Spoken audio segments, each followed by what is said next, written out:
अभिसारे खवय्ये. गणपती बाप्पा मोरया. नमस्कार. Expert dishwash bar प्रस्तुत अभिसारे खवय्येमध्ये मी शेफ फराद तुमचं स्वागत करतो. अनेक कलांना ॲप्रिशिएट करणारा असा हा देव आहे. आता या देवाकडे बघितल्यानंतर आपल्याला असं वाटतं की किती प्रसन्न मूर्ती आहे. सगळ्या धर्मातली लोक याला कुठलंही शुभ कार्याला जाताना वंदन करूनच जातात. तर सगळ्या खाद्यपदार्थांची खूप आवड असलेला हा जो गणपती देव आहे, तर तो देव आमच्या किचनमध्ये सुद्धा आम्ही अशा रीतीने बनवलेला आहे की त्याचे स्ट्रक्चर, त्याचा आकार सगळा खाद्यपदार्थांपासून केलेला आहे. मसुराच्या डाळीपासून आपण त्याचा चेहरा केलेला आहे, कारण त्याला शेंदूर फासतात. शेंदुराचा रंग केशरी असतो, त्यामुळे मसुराची डाळ सुद्धा केशरी असते आणि त्याचा चेहरा जो आहे तसा केलेला आहे. आणि अनेक प्रकारची धान्य, फ्रेश कोथिंबीर वगैरे वापरून आपण तो गणपती क्रिएट केलेला आहे. फारच सुरेख. आणि मेन म्हणजे उजव्या सोंडेचा गणपती आहे. तर आज आपण रेसिपी जी करणार आहोत ती सो अशी स्पेशल असली पाहिजे. ती शाही रेसिपी करण्यासाठी चला आपण किचनकडे जाऊयात. आता कसं आहे की आता ट्रेडिशनल रेसिपीज आपण करताना मोदक करतो, ती ट्रेडिशनल आपण रेसिपी बघणारच आहोत. पण पहिली जी रेसिपी तुम्हाला दाखवणार आहे ती चॉकलेटपासून बनवली आहे. त्याच्यात भरपूर ड्रायफ्रूट्स आहेत. त्याच्यासाठी लागणारं साहित्य जे आहे ते आपण आधी बघून घेऊ. डार्क कोको पावडर, इथं मस्तपैकी बदाम, पिस्ते असे मी चांगले स्लाइस करून ठेवलेत. काजूचे तुकडे, इथं आहे आयसिंग शुगर किंवा पावडर शुगर तुम्ही वापरू शकता. मैदा, चॉकलेट किसून घेतलं मी, कुकिंग चॉकलेट जे बाजारात जो बार्स मिळतात तर ते मी कुकिंग चॉकलेट किसून घेतलं आहे. डेसिकेटेड कोकोनट आणि बटर. आता बटर जे आहे ते मी सॉफन करून घेतलं आहे आणि त्याच्यापासून आता आपण काय करणार आहोत. सगळ्यात पहिल्यांदा आपण आपल्या प्रिपरेशनचं स्टफिंग करून घेऊ. मी आता तुम्हाला नाव सांगणार नाही आहे. सगळं आपली प्रिपरेशन झाल्यानंतर मी तुम्हाला त्याचं नाव सांगणार आहे, तर ते सरप्राईज राहणार आहे. सगळ्यात आधी त्या मिक्सिंग बोलमध्ये डेसिकेटेड कोकोनट, किसलेलं चॉकलेट, थोडेसे ड्रायफ्रूट्स, काजूचे तुकडे, थोडंसं जास्त चॉकलेटी फ्लेवर येण्यासाठी थोडीशी डार्क कोको पावडर आणि त्याला मिक्स करून घेण्यासाठी त्याच्यात थोडंसं आपण हलकंसं बटर टाकणार आहोत. आणि हे सगळं आता आपण हाताने मिक्स करून घेऊ. असं हाताने त्याला चांगलं मळून घ्यायचं, जेणेकरून आपल्या हाताच्या हीटमुळे त्याचे चॉकलेटचे जे फ्लेक्स आपण केलेत किंवा कीज जो आहे तर ते थोडंसं मेल्ट होऊन ते आता चांगलं असं बाइंड व्हायला लागेल. अतिशय क्रंची, क्रस्टी आणि रिच असं प्रिपरेशन आहे. स्टफिंग तयार झालंय. आता त्याच्या बाहेरचं आवरण जे आहे तर ते करू. त्याच्यासाठी आपल्याला लागणार आहे मैदा. थोडासा मैदा आपण डस्टिंगसाठी ठेवू, कारण आपण हे लाटून घेणार आहोत. आणि त्याच्यामध्ये साधारणतः 1-2 चमचे आपण बटर घालणार आहोत. थोडीशी याच्यामध्ये पावडर शुगर स्वीटनेससाठी. आणि आता हे चांगलं आपण मळून घेणार आहोत. थोडं त्याचं असं क्रमली टेक्स्चर झालं पाहिजे. आणि त्याच्यानंतर थंडगार पाणी घालून त्याचा आपण डो तयार करून घेणार आहोत. आता असं क्रम करून घेतल्यानंतर त्याच्यामध्ये थोडंसं चिल्ड थंडगार पाणी त्याच्यामध्ये घालायचं. हे जे पाणी घालतोय ते जस्ट याची कणिक व्हावी म्हणून असा डो जो आहे तो असा छान आपण कंबाईन करून घेणार आहोत.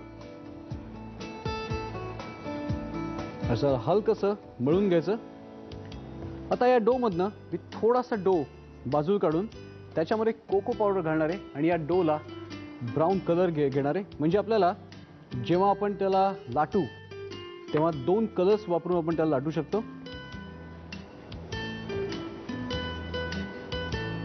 हा ब्राऊन डो आणि हा आपला व्हाईट डो. आता कुठलाही डो केल्यानंतर मी नेहमी तुम्हाला सांगत असतो की त्याला थोडंसं रेस्ट करणं आवश्यक असतं, कारण त्यातले सगळे इन्ग्रेडियंट्स कंबाईन होऊन तर लाटण्यासाठी आपल्याला सोपं पडतं. Now it's time to roll it. Platform थोडासा आपण मैदा टाकून थोडा डस्टिंग करून घेऊ.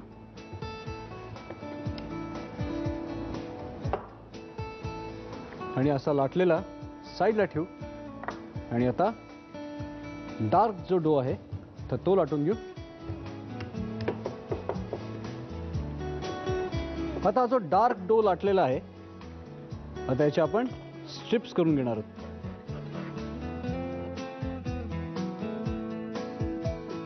आणि आता स्ट्रिप्स ज्या आहेत तर त्या आपण या व्हाईट पार्टवर ठेवणार आहोत. आणि असं क्रिसक्रॉस डिझाईन केल्यानंतर वरनं हलक्या हाताने त्याला आपण लाटून घेणार, जेणेकरून हे सगळं जे आहे ते छान एकमेकांना चिकटेल. थोडासा मैदा. मला माहिती आहे तुम्हाला अजूनही आयडिया नाही आहे की मी करतोय काय एक्झॅक्टली. मला तुमची उत्सुकता अशीच ताणून धरायला आवडते. आता आपण काय करणार आहोत, याचे रेक्टँगल्स कट करणार आहोत.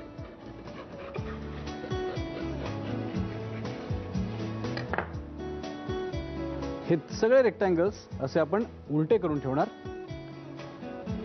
थोडी थोडी आयडिया आय गेस तुम्हाला यायला लागली आहे की आता त्याच्यामध्ये आपण स्टफ करून त्याला आपण वेज पफ्स किंवा वॉन्टन्स सारखं आपण त्याला फोल्ड करून डीप फ्राय करणार. याच्यामध्ये असं थोडंसं स्टफिंग टाकताना त्याला फक्त थोडंसं रेक्टँगल शेप द्यायचा, जेणेकरून आपली जी पारी जी आहे तर ती फाटणार नाही. आहे ना नवीन प्रकार. आजकाल काय झालंय की लोकांना तेच तेच खायचा कंटाळा आलेला आहे. ट्रेडिशनल पद्धतीने जो आपण प्रसाद करतो त्याच्यामध्ये आजकाल मार्केटमध्ये बऱ्याच नवीन प्रकार मिळायला लागलेत. त्याच्यामध्ये चॉकलेट हा सगळ्यांचा आवडता फ्लेवर असल्यामुळे चॉकलेट बर्फी झालं, चॉकलेट मोदक झालं किंवा चॉकलेटच्या करंज्या झाल्या, असे बरेच प्रकार मिळतात. नुसतं चॉकलेटच नाही तर you can even play around with fruits. वेगवेगळ्या प्रकारचे इंग्लिश फ्रूट्स जो आपल्या इथं आलेले आहेत तर ते वापरून तुम्ही असं छान असा एखादा प्रसाद केला. It will be very innovative.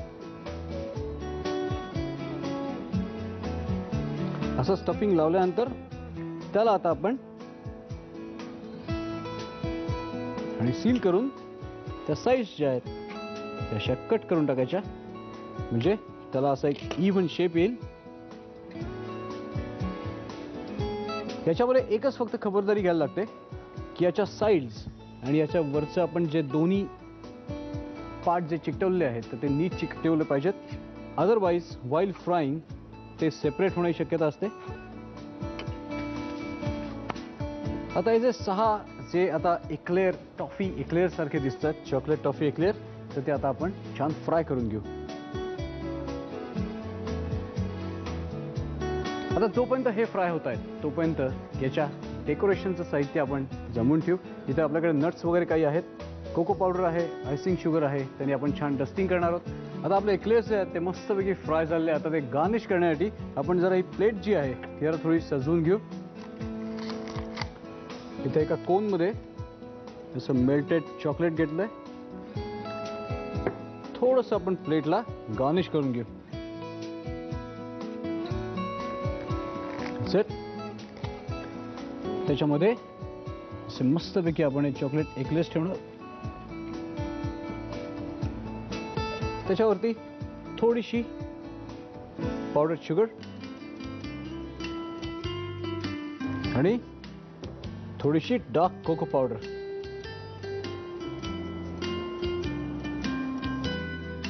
त्याच्या साईडली थोडेसे ड्रायफ्रुट्स आणि just drizzle of melted chocolate.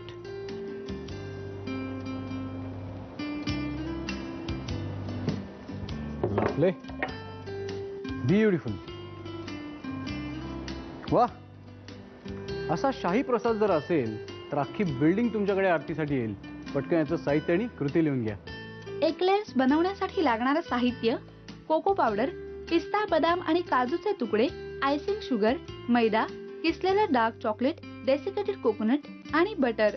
कृती: प्रथम एका बाउलमध्ये डेसिकेटेड कोकोनट घेऊन त्यामध्ये किसलेलं डार्क चॉकलेट, पिस्ता, बदाम आणि काजूचे तुकडे, कोको पावडर आणि बटर घालून हे मिश्रण व्यवस्थित मळून घ्यावं. मैद्यामध्ये बटर, आयसिंग शुगर आणि थंड पाणी घालून पीठ मळून घ्यावं.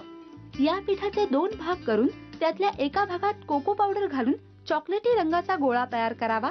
मळलेल्या पांढऱ्या गोळ्याची लाटी लाटून घ्यावी. चॉकलेटी रंगाच्या गोळ्याची लाटी लाटून त्याच्या पट्ट्या कापून घ्याव्या. या पट्ट्या लाटलेल्या पांढऱ्या पोळीवर लावून पोळी पुन्हा लाटून घ्यावी आणि तिचे चौकोनी तुकडे करून घ्यावेत. या चौकोनी तुकड्यांमध्ये डेसिकेटेड कोकोनट स्टफिंग भरून एक्लेयर्स डीप फ्राय करून घ्यावेत. एका प्लेटमध्ये मेल्टेड चॉकलेट घेऊन त्यामध्ये एक्लेयर्स ठेवावीत. आयसिंग शुगर आणि ड्रायफ्रुट्सचं गार्निशिंग करून डिश सर्व्ह करावी. आम्ही